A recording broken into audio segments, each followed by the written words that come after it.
The Duke Blue Devils will get into action at 7:10 on Friday against Vermont. Chris Carrawell is an associate head coach with the Blue Devils, and my friend joins us here on the Adam Gold Show.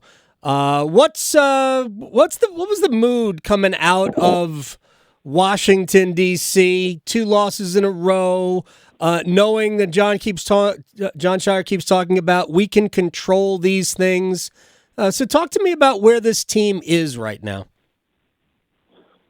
It's a good question, AG. Mood coming out of D.C. was not good.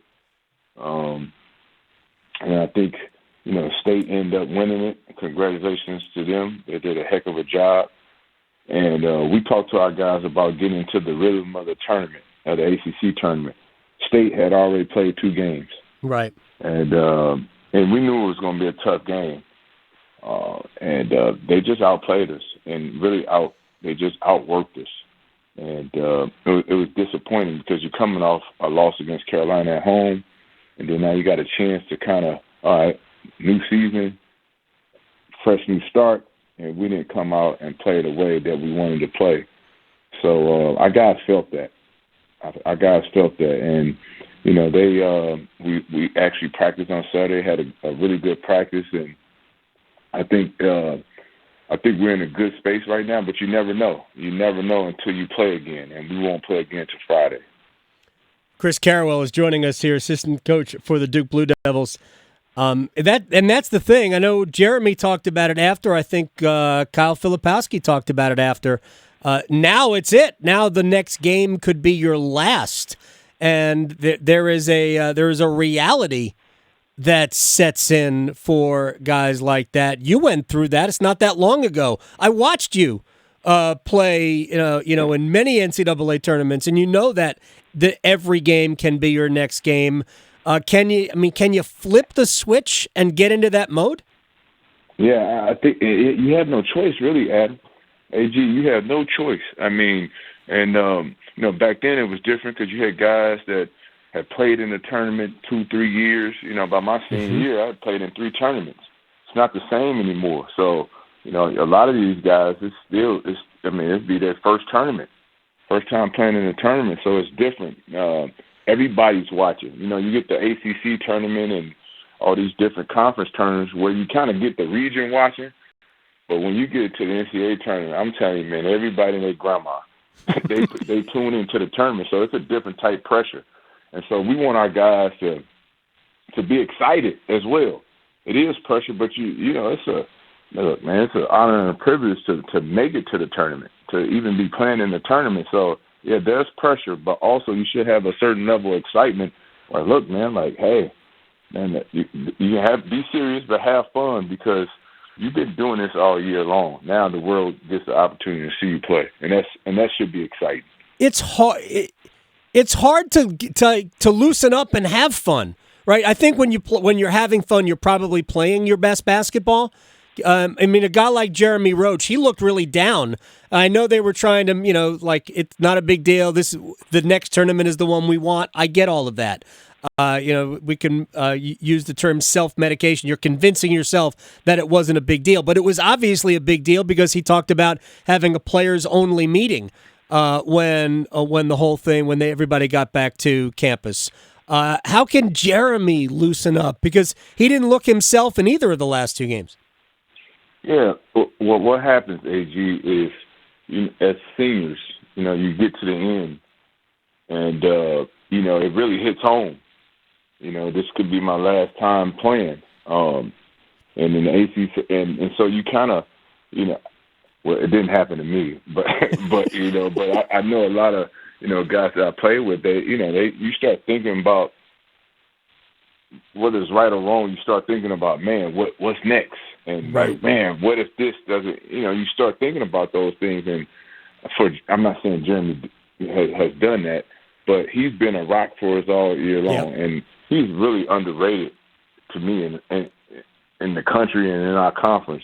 And he had an underrated great season. And so just doing the things that you've been doing all year. And now, he's the one guy on our team, AG, that's played in the Final Four. Yep. He's been in more big moments than anybody on our team, and we just need him to be him. And the best way to do that is just go out there and let loose and have fun with it. Because if you put too much pressure on yourself and start to thinking about what's going on next, be in the moment, be present, and then his game is good enough and let it speak for itself. I go back 2 years ago with as much star power as was on that team. It was really Jeremy making all these little plays, big shots that got you guys to a Final Four. Absolutely. He was the reason why we made it. He was the reason why we made it because we made the switch. I don't know if you remember, AG. Trevor Kills was starting at the point guard spot. And Coach K made the switch right before the tournament. And, the game against Michigan State and the game against Texas Tech, we don't win those games with all his big plays down the stretch. Whether it was making the pass or play or it was scoring the ball, he had that swag and confidence. And that's who he's been throughout most of his career. Hadn't played that way the last couple of games. Senior night is an emotional night, and you're playing it's a lot on the line. We're playing Carolina, and then ACC Tournament, being back home. But all that's over now. It's over now. Like, how you want to be remembered, and you want to go out and whether you play well or not, right, AG? Whether you play well or shoot the ball well, you want to leave it all out on the floor. Chris Carrawell is joining us here on the Adam Gold Show. For a guy like Jared McCain, who I've watched all year long and have been impressed that his game doesn't seem to change. He treats the every possession, every game the same way. I think he plays the right way. Maybe he didn't shoot the ball as well the last couple, but he looks like he was made for this as well. Absolutely. He's been the guy when you talk about having a competitive spirit. He's the one guy on our team, man. Every day in practice, drills, whatever he's doing, he's competitive, but he has a certain type of spirit, man, that you love being around. And like you said, AG, whether he's scoring the ball well like he did against Florida State when he put on a show, a ball show, or when he's not shooting the ball or scoring it well, you still feel his presence. And so, I know in recruiting, one of the reasons why he came to Duke was to be on the stage, and we all know that this is the biggest stage that's coming up. And so hopefully for him, he won't be scared. I tell you that. Right. He'll be ready to play, and whether he plays well or not, he'll be ready to play and give it his all. And he's been helping in other ways. I know his defense has gotten a lot better from the beginning of the season to now. When beginning of the year, I think a lot of people thought he was a liability. How has he become a better defender? Just working at it. All freshmen have to learn how to defend. You playing against Jared, who came in, he's 19 years old. You're playing against grown men, 22, 23. R.J. Davis these guys are really good and old. Yeah. And so you got to learn how to play defense in college. It's not high school. High school, you can get away with being the best player. You can coach sometimes. But in college, especially in our league and the competition we're playing, you have to really learn how to play defense. And just the development. And he's evolved on that end. He's put in the work. We drill it every day.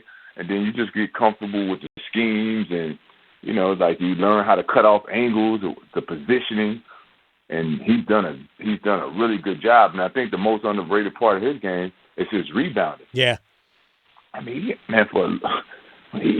rebounded the heck out of the ball. He's had multiple games of 10-plus rebounds at his size. It just shows how competitive he is. Chris Carrawell is joining us here on the Adam Gold Show. Just a couple of things before I let you go. First, any prognosis on getting Caleb Foster back? Not right now. I have anything for you, AJ. I wish I could say, man, maybe. I have none. Last time I seen him, he was rolling around on a scooter. He's doing his rehab, but I don't have a current update where I could say yeah or nay. Whether he's going to play or not. I wish hey, for me, we would love to have him back. You just don't right now. You just don't know. Yeah, he's got old man YMCA game, man. He's just got a knack about being, finding the little pockets to get shots off. I love his game. And did the ACC? I'm not saying that Pitt and Wake should have been in, because if you give the committee a chance, you're basically leaving it up to them. I loved Pitt's team. I loved Wake's team over the course of the season. They're both, in terms of personnel, they are both more than capable of not only making the field but winning games when they get in it. But the narrative of the ACC, obviously it's different from when you played. We have a lot more teams. The coaching is not quite the same because we don't have, the star level coaches that, how many Hall of Famers have we had? Do you think the ACC was just basically trashed over the year and that maybe wore off on people? Yeah, I think over the last few years we've been trashed. And so, it's still, pound for pound, the ACC still reigns supreme. And so you think about the last couple of years, AG. Right. Last year we had Miami, who was a 5 seed, by the way, make it to the Final Four. Right? The 2 years prior, we had us and Carolina, and Miami made it to the Elite Eight, 2 teams in the Final Four. So then you think about, 3 of the last 9 championships, national championships, right, been all from the ACC. You think about the countless number of pros. And so for some reason, and it could be a lack of, you lose these Hall of Fame coaches. That does have an impact. But for Pitt not to make it to the tournament is crazy. If you look at the net ranking is 40, and which it make sense. No, you can't. They come up with all these analytics and numbers, and I don't get it, because if you're going to use those numbers, then if you use the numbers, Pitt should be in the tournament, and Wake has a strong case as well. And the ACC for me, and of course you're biased, but the proof is in the pudding. The proof is in the pudding, man. From year in, year out. Now I'm not saying every year, but most of the time, we're right there. We're right there. Yeah, and they used everything against the league this year without reminding us that Miami, Duke, Carolina, all these teams that made the Final Four, and they said, well, they're not seated very high, and yet they keep winning. That must tell us something. It must tell us that. Look, it's basketball is kind of a crapshoot when you get to the tournament. You can do everything right. Sometimes the ball doesn't go in. Sometimes somebody just gets white hot and you can't do anything about it.